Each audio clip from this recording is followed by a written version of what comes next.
প্রেম কিংবা বিয়ে যেটাই করেন, করলে ভদ্রলোকের সাথে করবেন, না হলে সারা জীবন একা থাকবেন। নিজে টাকা কামাইবেন, ঘুরবেন ফিরবেন পরিবারের মানুষগুলোকে নিয়ে, আর সম্মানের সাথে বাঁচবেন। যে মানুষ কথায় কথায় তার মতের অমিল হলে অসম্মানজনক কথা বলা শুরু করে, গালি দেয়, ওইটাই তার আসল চরিত্র।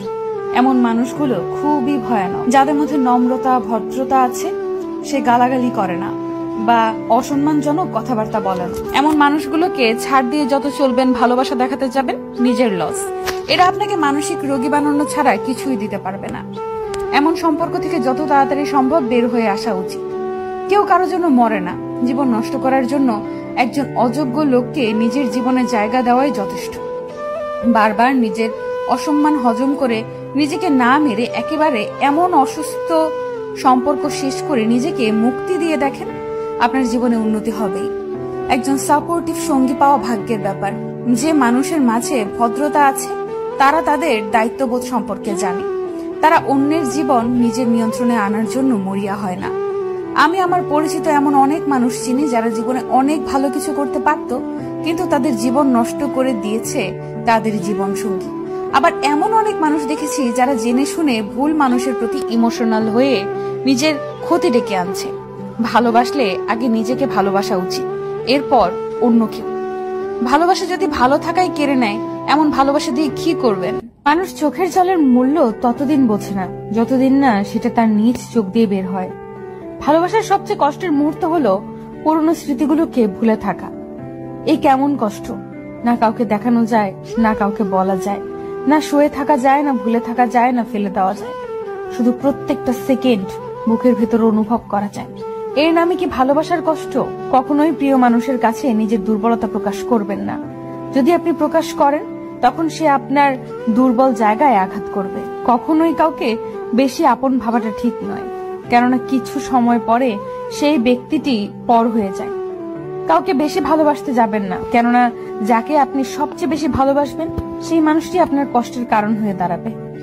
যদি কেউ বুঝতে পারে আপনি তাকে মন দিয়ে ভালোবাসেন, হয়তো প্রথম প্রথম সে ঠিকই আপনাকে ভালোবাসবে, তবে ধীরে ধীরে দেখবেন পরিস্থিতির সাথে সাথে সে পরিবর্তন হচ্ছে। তখন আপনি তার কাছ থেকে দুঃখ, কষ্ট, আঘাত, অপমান, অবহেলা, প্রতারণা ছাড়া আর কিছুই পাবেন না। কুকুর মার খেয়েও বিশ্বাসী থাকে, আর মানুষ ভালোবাসা পেয়েও বিশ্বাসঘাতকতা করে। নিজের প্রতি ভরসা আর বিশ্বাস করতে শেখো। পথ যতই কঠিন হোক, রাস্তা তুমি নিজেই খুঁজে পাবে। ভালোবাসা এমন এক বদ অভ্যাস যেটার কারণে মানুষ এক মুহূর্ত আনন্দ পাবার জন্য সারা জীবন কষ্ট সইতে দ্বিধাবোধ করে না। যতই রাগ উঠুক না কেন, রাগের সময় একটু ভেবেচিন্তে কথা বলা উচিত। রাগ কমে গেলে তুমি হয়তো ক্ষমা চেয়ে নেবে, সে ক্ষমা করে দেবে, কিন্তু যাকে কথাগুলো বলবে তার মনে সেগুলো চিরস্থায়ী হয়ে যাবে। সবাই ভালো ব্যবহারের যোগ্য হয় না। মাঝে মাঝে যে যেমন তার সাথে তেমন ব্যবহার করা উচিত। এটা অসভ্যতা নয়, প্রয়োজনীয়তা। দুনিয়ার জন্য তুমি একটা সাধারণ মানুষ, কিন্তু একটা সাধারণ মানুষের কাছে তুমি তার সম্পূর্ণ দুনিয়া। নিম পাতায় যতই চিনি মিশাও না কেন, তা কখনো মিষ্টি হয় না। ঠিক তেমনি কিছু মানুষকে যতই ভালোবাসা দাও না কেন, তারা কখনো আপন হয় না। প্রত্যেকটি মানুষের জীবনে একবার প্রেম আসে। সেই প্রেম কারো জীবনে এসে সুখ দিয়ে ভরে যায়, আবার কারো জীবন থেকে সুখগুলো কেড়ে নিয়ে দুঃখ দিয়ে ভরে দেয়। তখন মানুষের জীবনে শুধু কষ্টই রয়ে যায়।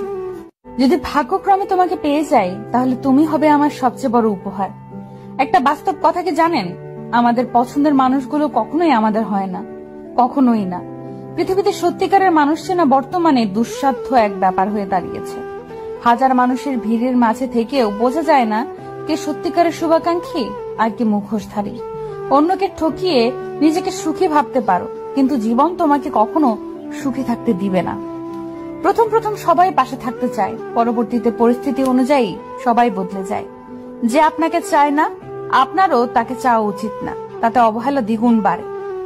যখন দেখবে মন খারাপ, একা একাই ভালো হয়ে যায়, তখন বুঝে নিও তোমার আসলে কেউ নেই, কেউ না। যারা তোমার আপন সেজেছে তারা কিন্তু আপন না। দোয়া, ভাগ্য পরিবর্তন